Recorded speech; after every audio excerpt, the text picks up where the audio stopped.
नमस्कार साथियों, स्वागत है आपका हमारे YouTube चैनल पीके स्टडी में। तो आज का जो हमारा टॉपिक है उत्तराखंड में ऊर्जा संसाधन एवं जल विद्युत परियोजनाएं। ठीक है, इससे पहले हमने उत्तराखंड के दर्रे करवाए थे। ठीक है, आज हम कराएंगे उत्तराखंड में ऊर्जा संसाधन एवं जल विद्युत परियोजनाएं।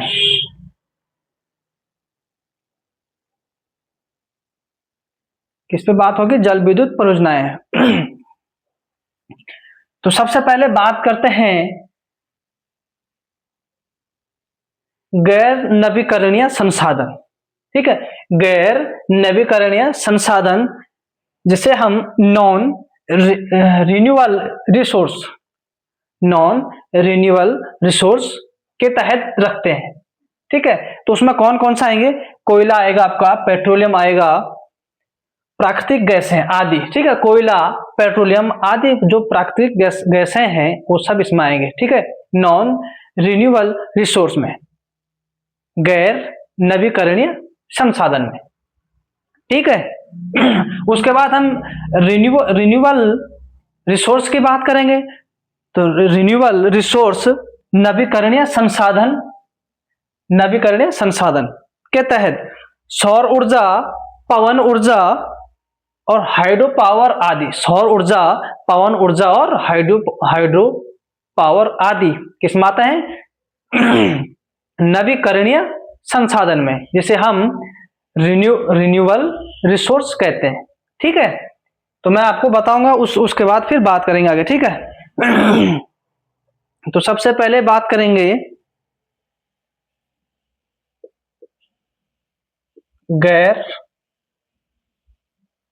नवीकरणीय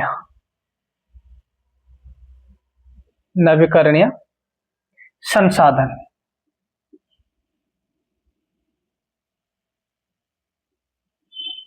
गैर नवीकरणीय संसाधन पे बात करेंगे। ठीक है,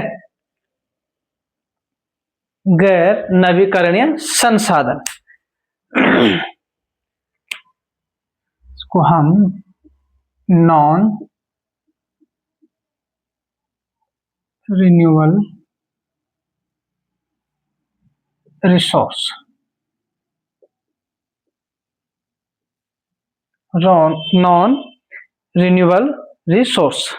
ठीक है, इस पे हम बात करेंगे।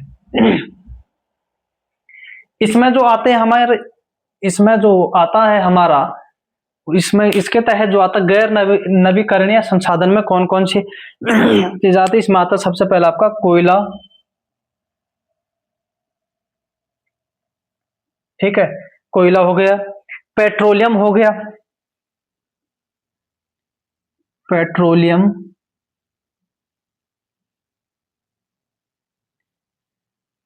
और जो प्राकृतिक गैसें होती है ना, प्राकृतिक गैस आदि इसमें आते। ठीक है, किसमें आते? ये आते हैं आपके गैर नवीकरणीय संसाधन में, जिसे हम नॉन रिन्यूएबल रिसोर्स कहते हैं। ठीक है, इतना, इसमें इतना ही आता है। अब बात करेंगे रिन्यूएबल रिसोर्स, नवीकरणीय संसाधन,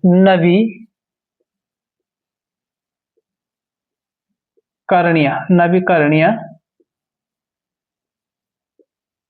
संसाधन,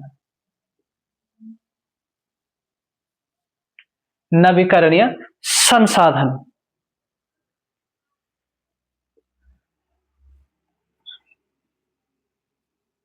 रिन्यूएबल रिसोर्स।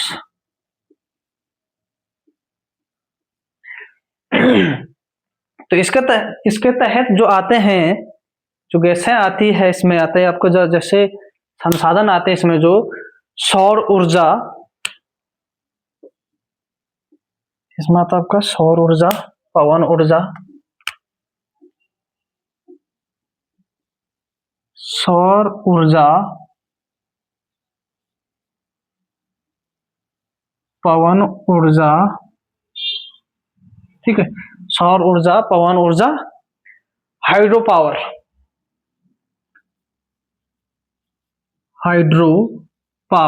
आदि। किसमें आते हैं? ये आते हैं आपके नवीकरणीय संसाधन, रिन्यूएबल रिसोर्स में। ठीक है, इसमें इतना ही आता है। ठीक है, कभी क्वेश्चन आ गया कि सौर ऊर्जा किसमें आता है, नवीकरणीय संसाधन में आता है या गैर नवीकरणीय संसाधन में आता है, तो आप कंफ्यूज हो जाओगे। मिलान करने के लिए भी आ सकता है। ठीक है, इसलिए मैंने आपको बताया जो गैर नवीकरणीय संसाधन जिन्हें हम नॉन रिन्यूएबल रिसोर्स कहते हैं, वो कोयला, पेट्रोलियम आदि जो प्राकृतिक गैस हैं, ठीक है, वो इसमें आते हैं। और नवीकरणीय संसाधन में आता है आपको सौर ऊर्जा हो गए, पवन ऊर्जा, हाइड्रो पावर आदि इसमें आते हैं। ठीक है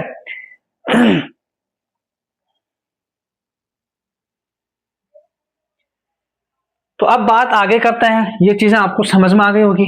अब आगे बात करते हैं तो आगे बात करते हैं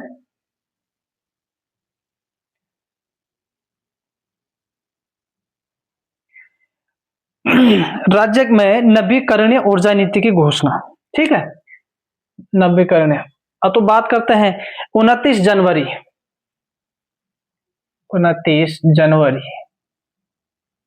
2008, 29 जनवरी 2008 को नवीकरणीय ऊर्जा नीति, ठीक है, नवीकरणीय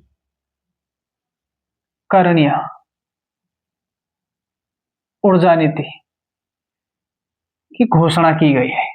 कब की गई है? घोषणा। ठीक है, घोषणा कब की गई है? 29 जनवरी 2008 को। किसकी? 29 जनवरी 2008 को नवीकरणीय ऊर्जा नीति की घोषणा की गई है।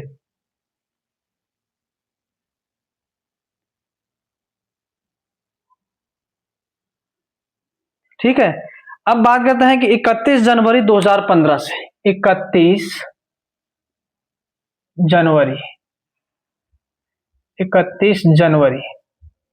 2015 से, तो 31 जनवरी 2015 से लघु जल विद्युत परियोजना नीति की लागू की गई। ठीक है, 31 जनवरी 2015 को लघु जल विद्युत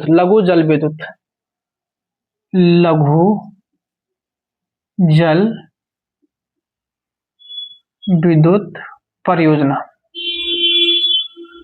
लागू की गई। ठीक है, 31 जनवरी 2015 को लघु जल विद्युत परियोजना लागू की गई है।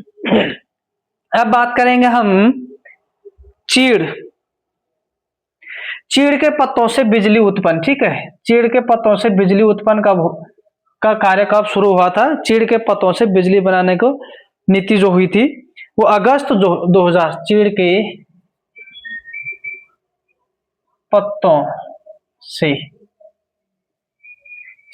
से बिजली बनाने की नीति। ठीक है, चीड़ के पत्तों से बिजली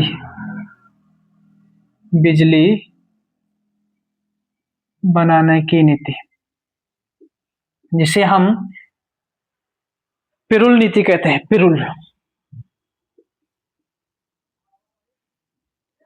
पिरुल नीति कहते हैं। क्या कहते हैं? पिरुल नीति कहते हैं।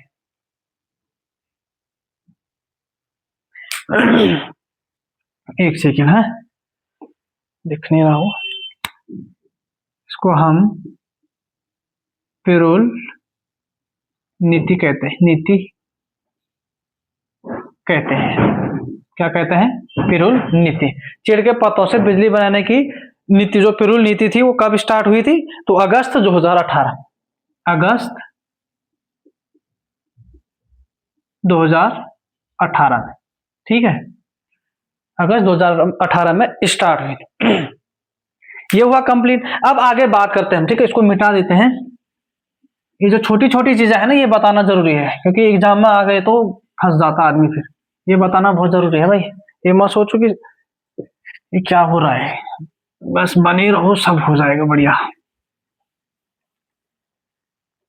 अब बात करते हैं उत्तराखंड जल विद्युत निगम लिमिटेड, UJVNL। ठीक है, UJVNL, उत्तराखंड जल विद्युत निगम लिमिटेड की स्थापना। सीधा बात करेंगे। ठीक है, उत्तराखंड जल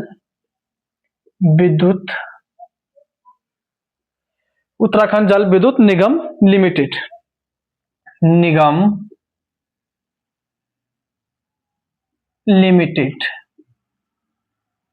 तो उत्तराखंड जल विद्युत निगम लिमिटेड की स्थापना हुई थी आपकी 12 जनवरी 2001। 12 जनवरी 2001 को इसकी क्या हुई थी, स्थापना हुई थी। उत्तराखंड जल विद्युत निगम लिमिटेड की स्थापना कब हुई थी, 12 जनवरी 2001 को। ठीक है, 12 जनवरी 2001 को इसकी स्थापना हुई थी। अब 2 जुलाई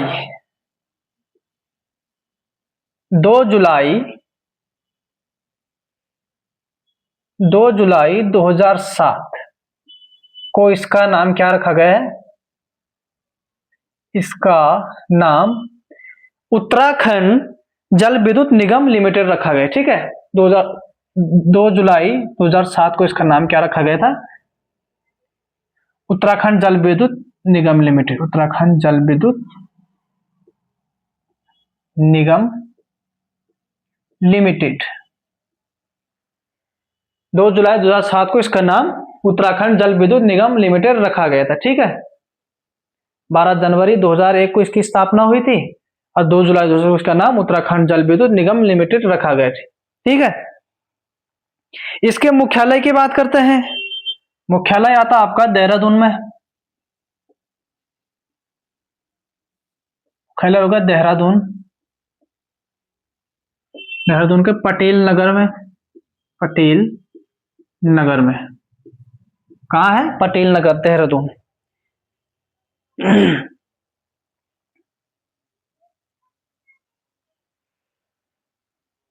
ठीक है, अब ये भी हो गया है आपका उत्तराखंड जल विद्युत निगम के बारे में हो गया है। अब बात करते हैं power transmission corporation of Uttarakhand limited, PTCUL.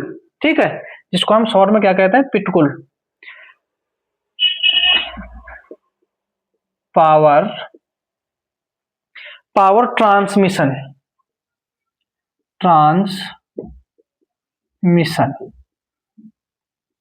Power transmission corporation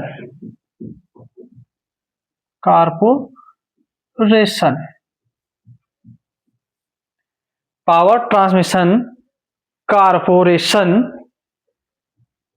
of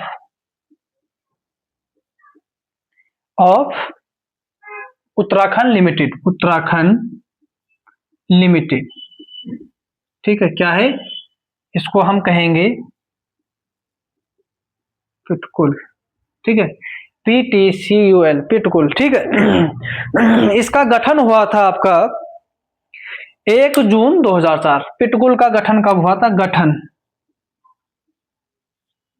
गठन की बात करेंगे तो 1 जून 2004। 1 जून 2004 को किसका गठन हुआ था, पिटकुल का गठन हुआ था 1 जून 2004। ठीक है, जिसको हम power transmission corporation of Uttarakhand limited, PTCUL. ठीक है, पिटकुल का गठन 1 जून 2004 को हुआ था। अब इसके कार्य की क्षमता बताते हैं। क्षमता क्या है इसकी, इसकी क्षमता है जो बिजली सप्लाई नेटवर्क बनाने की, बिजली सप्लाई। ठीक है, बिजली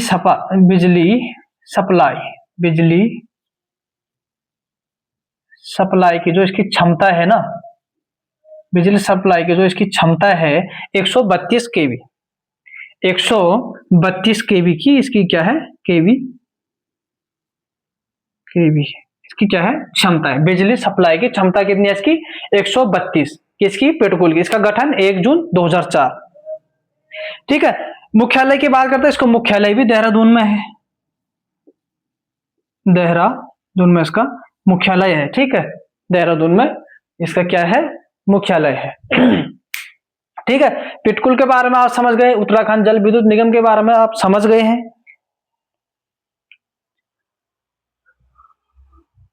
ठीक है, अब बात करते हैं आगे।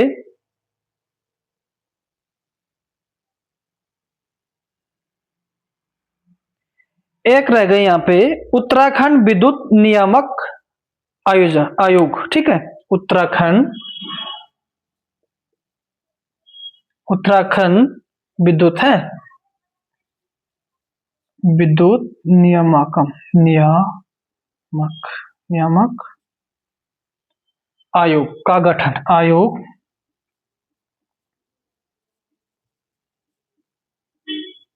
का गठन कब हुआ था? सितंबर 2002, सितंबर 2002, सितंबर 2002 में इसका गठन हुआ था। ठीक है। अब आगे बात करते हैं उत्तराखंड जल संस्थान। उत्तराखंड जल संस्थान की स्थापना 2002 में हुई थी। इसको मिटा देते, ठीक है। उत्तराखंड जल संस्थान, ठीक है, उत्तराखंड जल संस्थान की बात करेंगे, उत्तराखंड जल संस्थान की बात करेंगे। तो उत्तराखंड जल संस्थान की स्थापना हुई थी 2002 में। उत्तराखंड जल संसाधन स्थापना हुई थी 26 अगस्त 2002। कब हुई थी स्थापना? 26 अगस्त 2002 में। इसका जो कार्यालय है, कार्यालय वो है आपका देहरादून। कार्यालय कहाँ है इसका? देहरादून। कहाँ है? देहरादून। कहाँ है इसका कार्यालय? देहरादून में। ठीक है, यह है उत्तराखंड जल संस्थान। 26 अगस्त 2002 को इसका जो स्थापना हुई थी, और उसके बाद इसका कार्यालय जो है वो देहरादून में। अब बात करते हैं उरेडा। उरेडा भी काफी इंपॉर्टेंट है एग्जाम के हिसाब से। UREDA,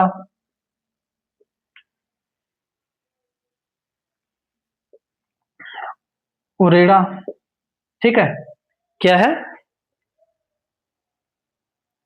Uttarakhand renewable energy development agency. ठीक है, उत्तराखंड रिन्यूएबल एनर्जी डेवलपमेंट और एजेंसी। ठीक है, इसका जो फुल फॉर्म है उरेडा का। ठीक है, स्थापना हुई थी इसकी 2001 में। स्थापना हो गई 2001 में। मुख्यालय होगा आपका देहरादून। मुख्यालय आपका देहरादून हो गया। इसका भी मुख्यालय कहाँ है? देहरादून है उरेडा का। ठीक है, तो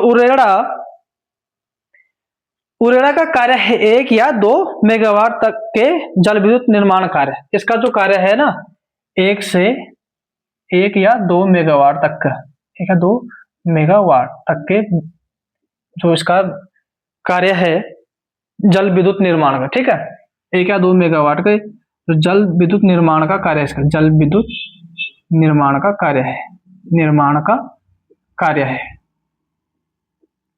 ठीक है, कितना है कार्य इसका? 1 या 2 मेगावाट का जो जल विद्युत का निर्माण कार्य है इसका, वो किसका है? उरेडा का। 1 या 2 मेगावाट। ठीक है, अब बात करते हैं, इतना तो हो गया है, जो जल संस्थान थे वो बता दिए मैंने। अब बात करेंगे टिहरी। टिहरी बांध पे बात करेंगे। ठीक है, ये तो मैंने आपको वो चीजें बताई थी जो संसाधन है उनके बारे में। अब हम बात करेंगे परियोजनाओं के बारे में। तो अब बात करेंगे टिहरी बांध। तो सबसे पहले बात करेंगे टिहरी। टिहरी बांध किन 2 नदियों के संगम पे है? तो टिहरी बांध है आपका भागीरथी और भिलंगना। किस पे है? भागीरथी और भिलंगना। टिहरी बांध आपका एशिया में सबसे ऊंचा बांध है, नंबर 1 पे है। अगर विश्व की बात करते हैं तो विश्व में टिहरी बांध का 4था स्थान है। ठीक है, एशिया की बात करेंगे तो प्रथम स्थान है, और विश्व की बात करेंगे तो 4था स्थान है टिहरी बांध का। तो टिहरी बांध भागीरथी और भिलंगना नदी पर बना हुआ है। ठीक है, जिसकी ऊंचाई 260.5 किलोमीटर है। ठीक है, 260 मीटर है, किलोमीटर नहीं मीटर। 260.5 मीटर एशिया का सबसे ऊंचा है। ठीक है, दुनिया विश्व में पूछा जाएगा तो 4था। अब बात करेंगे टिहरी बांध। टिहरी बांध पे बात करेंगे। ठीक है, किस पे बात करेंगे? टिहरी टिहरी बांध पे। सबसे पहले बात करेंगे है संगम कहां पे स्थित है। टिहरी में है भागीरथी, भागीरथी प्लस भिलंगना, भागीरथी और भिलंगना के संगम पर स्थित है। ठीक है, ऊंचाई की बात करते हैं तो 260.5 मीटर। ठीक है, एशिया का प्रथम है, एशिया का क्या है, प्रथम बांध है एशिया में। ठीक है, पूरे एशिया में सबसे ऊंचा बांध, एशिया में प्रथम ऊंचा बांध, ऊंचा बांध। ठीक है, अगर दुनिया की बात करते हैं, विश्व की या दुनिया की बात करते हैं तो ये चौथा, दुनिया में चौथा बांध है जो सबसे ऊंचा बांध है। ठीक है, टिहरी बांध। एशिया में सबसे ऊंचा बांध कौन सा है, टिहरी है, 260.5 मीटर की ऊंचाई है। ठीक है, अब इसके निर्माण योजना की परिकल्पना कब की गई थी। ठीक है, निर्माण योजना, निर्माण, इसका जो निर्माण योजना का जो परिकल्पना हुई थी वो कब हुई थी, निर्माण योजना की परिकल्पना, निर्माण योजना की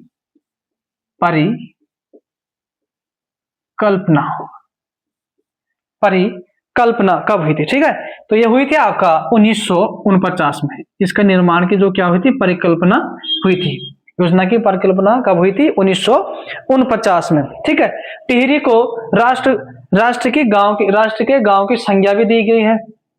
टिहरी को राष्ट्र के गांव की संज्ञा दी गई है, गांव की संज्ञा दी गई है। ठीक है, टिहरी को क्वेश्चन बन सकता है। ठीक है, अब बात करेंगे केंद्र और उत्तर प्रदेश सरकार। उस समय उत्तराखंड हमारा यूपी के साथ मिला हुआ था, इसलिए उस समय उत्तर प्रदेश का नाम आता है।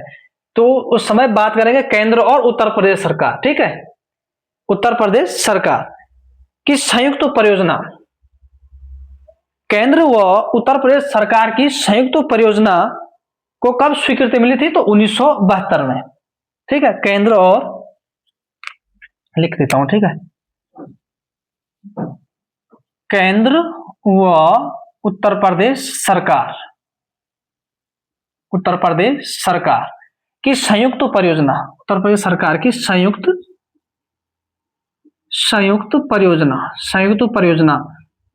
परियोजना को स्वीकृति कब मिली थी, तो 1972 में इसको स्वीकृति मिली थी। ठीक है, केंद्र व उत्तर प्रदेश सरकार की संयुक्त परियोजना 1972 ईस्वी में स्वीकृति प्रदान हुई टिहरी बांध के लिए। ठीक है, 1972 में स्वीकृति प्रदान हुई, तो संयुक्त परियोजना। अब इसके निर्माण की बात करते हैं। इसका निर्माण का कार्य शुरू हुआ था, तो टिहरी बांध का निर्माण का कार्य कब शुरू हुआ था, निर्माण कार्य कब शुरू हुआ था, कार्य 1978 में इसका निर्माण कार्य शुरू हुआ था। किसने किया था, सिंचाई विभाग ने, सिंचाई विभाग ने इसका निर्माण का कार्य शुरू किया था। ठीक है, सिंचाई विभाग ने कब किया था, 1978 में इसका टिहरी बांध का निर्माण का कार्य शुरू हुआ था। ठीक है,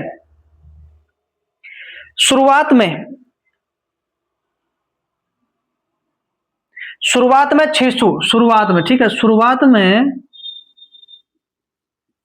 600 मेगावाट बिजली उत्पन्न होती थी। ठीक है, यहाँ पर शुरुआत में 600 मेगावाट बिजली उत्पन्न होती थी टिहरी बांध में। ठीक है, 1986 के रूस के समय, 1986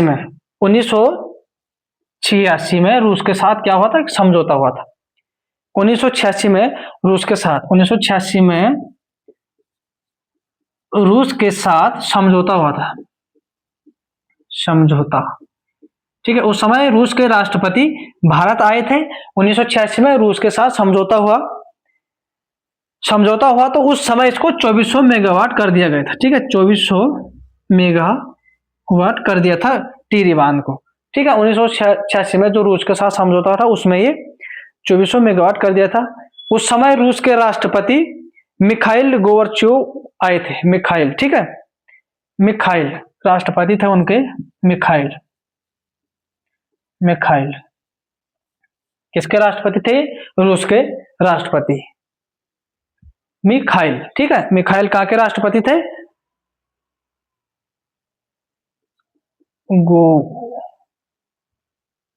गोर्बाचोव, गोर्बाचोव ये कहाँ के राष्ट्रपति थे? ये थे आपके रूस के राष्ट्रपति। 1986 में आए थे।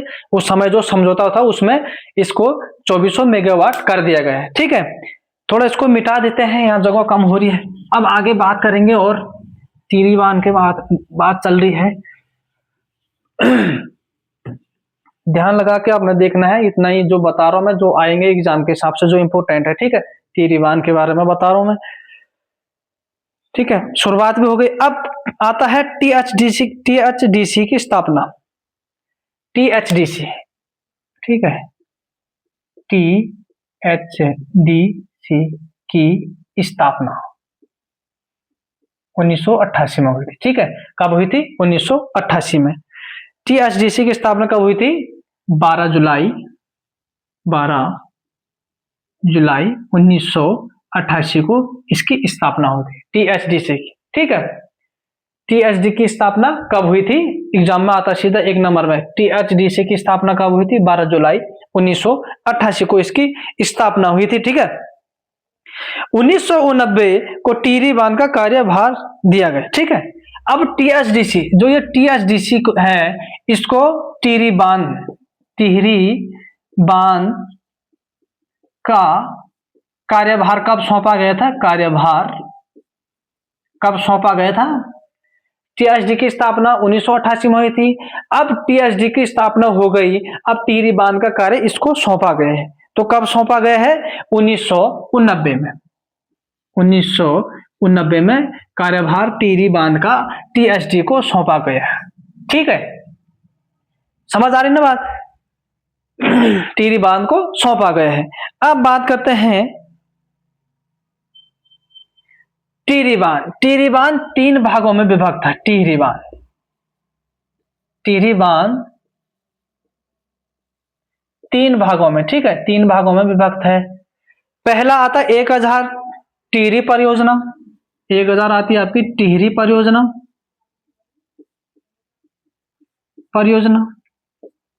1000 आता है आपका टिहरी पंप स्टोरेज, ठीक है, Tehri pump storage. Tehri pump storage 1000 Tehri परियोजना हो गई। 1000 टिहरी पंप स्टोरेज, ठीक है, पंप स्टोरेज परियोजना हो गई, ठीक है। अब बात करते हैं जो 400 मेगावाट बच गया आपका, वो बच गया आपका कोटेश्वर, ठीक है, कोटेश्वर बांध। 400 मेगावाट का जो है वो है आपका कोटेश्वर बांध, जो कहां पे है? भागीरथी नदी पर। भागीरथी नदी पर कौन सी परियोजना है आपकी? कोटेश्वर। बहुत इंपोर्टेंट है, बहुत बार एग्जाम में आ चुका है। 400 मेगावाट की है कोटेश्वर बांध परियोजना, ठीक है, भागीरथी नदी पे, ठीक है। अब बात करते हैं जो टिहरी बांध है, जो टिहरी बांध का जो पूरा जलाशय, जो टिहरी बांध का जो पूरा जलाशय फैला हुआ है वो कितने वर्ग किलोमीटर में फैला हुआ है, ठीक है। तो वो फैला हुआ है आपका, यह फैला हुआ है आपको 42 वर्ग किलोमीटर में, ठीक है। टिहरी का जो क्षेत्र फैला हुआ जलाशय का जो क्षेत्रफल जो जलाशय में फैला हुआ है टिहरी, वह है आपका 42 वर्ग किलोमीटर, याद रखना, ठीक है। 42 वर्ग किलोमीटर में फैला हुआ है टिहरी जलाशय। जो पूरा टिहरी का जो पूरा जो डैम है ना, उसकी बात हो रही है। जलाशय जो फैला हुआ है उसमें पूरा 42 वर्ग किलोमीटर में फैला हुआ है, ठीक है। अब थोड़ा कुछ बातें और रह गई, इसको मिटाना पड़ेगा क्योंकि जगह कम है, इसलिए इसको मिटाना पड़ रहा है, ठीक है। बता दिया मैंने आपको, टिहरी जलाशय कितने वर्ग में फैला हुआ है? वर्ग किलोमीटर में 42 वर्ग किलोमीटर फैला। अब इसका आधिकारिक नाम की बात करते हैं, कुछ इसके नाम भी आए हैं। आधिकारिक नाम, आधिकारिक नाम क्या है इसका, क्या है आधिकारिक, आधिकारिक नाम क्या है इसका, स्वामी रामतीर्थ सागर। स्वामी, स्वामी राम तीर्थ सागर किसका नाम है, यह है आपका टिहरी बांध का नाम, स्वामी राम तीर्थ सागर इसका क्या है आधिकारिक नाम है। ठीक है, इसका जो स्थानीय नाम है, स्थानीय नाम है इसका, स्थानीय नाम है आपका सुमन सागर।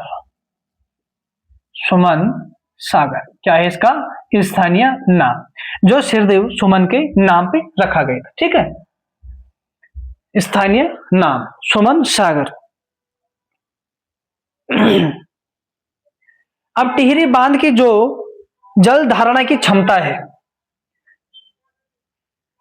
टिहरी बांध की जो जल धारणा की जो क्षमता है ना 354 करोड़ घन मीटर, उसकी क्षमता 354 करोड़ घन मीटर तक उसमें जल आ सकता है। ठीक है, पर इतना जल उसमें है नहीं, क्योंकि उसमें कम जल है, उसमें है आपका केवल 261 करोड़ घन मीटर। इसकी जो क्षमता है ना, क्षमता की बात करेंगे पहले, क्षमता, क्षमता कितनी है इसकी जल धारणा की, लिख देता हूं ना यहाँ पे ताकि आपको कंफ्यूज ना हो। जल धारणा की क्षमता, ठीक है, जल धारणा की क्षमता कितनी है 354 करोड़। ठीक है, 354 करोड़ घन मीटर क्या इसकी क्षमता है। अभी उपयोग में जो है, अभी प्रयोग में जो है, अभी इसमें जो प्रयोग में अभी जो इसमें जल है, प्रयोग में जो जल है अभी वो है 261 करोड़ घन मीटर, 261 करोड़ घन मीटर अभी प्रयोग में जो जल है वहां पर 261 करोड़ है। ठीक है, क्षमता जल धारणा की 354 करोड़ तक घन मीटर जल आ सकता है उसमें, पर अभी जो प्रयोग में है 261 करोड़ घन मीटर में है। ठीक है, इतनी बात समझ में आई। अब बात करते हैं, कुछ बातें और रह गई है। प्रथम चरण का शुभारंभ, तो प्रथम चरण का शुभारंभ कब किया गया था, प्रथम चरण का शुभारंभ कब किया गया था, 30 जुलाई 2006, 30 जुलाई 2006 में इसका पहला प्रथम चरण का शुभारंभ हुआ। ठीक है, टिहरी बांध का जो 1000 मेगावाट जो प्रथम चरण में, ठीक है, उस पर बात हुई थी 30 जुलाई 2006 में। अब इसके डिजाइन की बात करते हैं, इसका डिजाइन किसने तैयार किया था, डिजाइन, इसका डिजाइन की बात करते हैं तो डिजाइन इसका जेम्स ब्रून, जेम्स ब्रून ने तैयार किया था। ठीक है, डिजाइन इसका जेम्स ब्रून ने किया था। ये राज्य क्या है, सबसे बड़ी जल विद्युत परियोजना है टिहरी बांध। ठीक है, इसको मिटा देते हैं, कुछ थोड़ा और रहेगा, एक दो चीजें इसको मिटा देते हैं, जगह कम हो रही है। ठीक है, इसको मिटाना जरूरी है,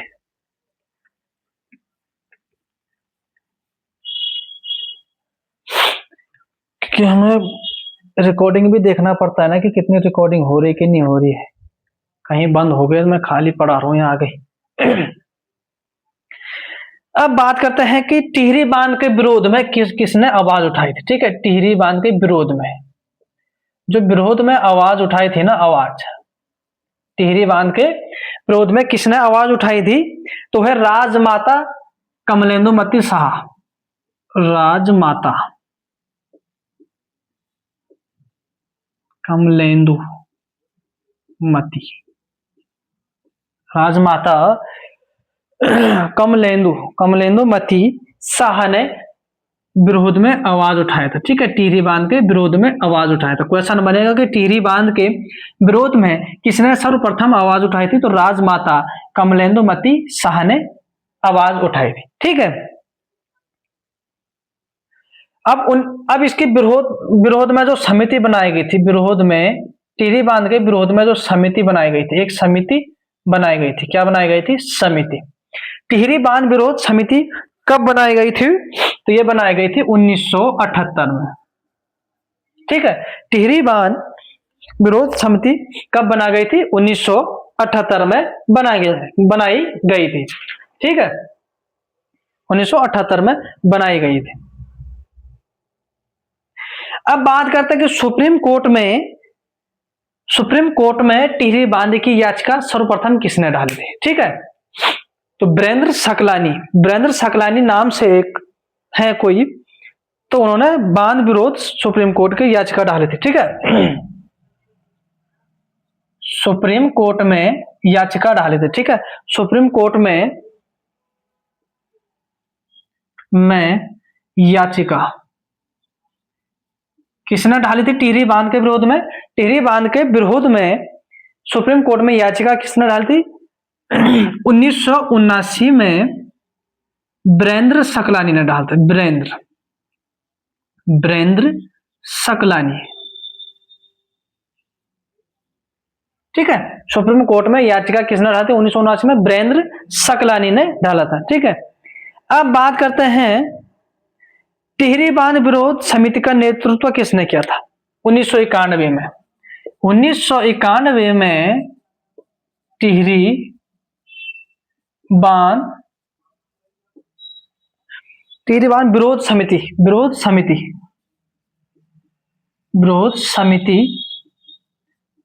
का नेतृत्व किसने किया था? सुंदरलाल बहुगुणा ने। किसने किया था? सुंदरलाल बहुगुणा। किसने किया था? सुंदरलाल बहुगुणा ने। क्या किया था? टिहरी बांध विरोध समिति का नेतृत्व किसने किया था? सुंदरलाल बहुगुणा ने। कब किया था? 1991 में।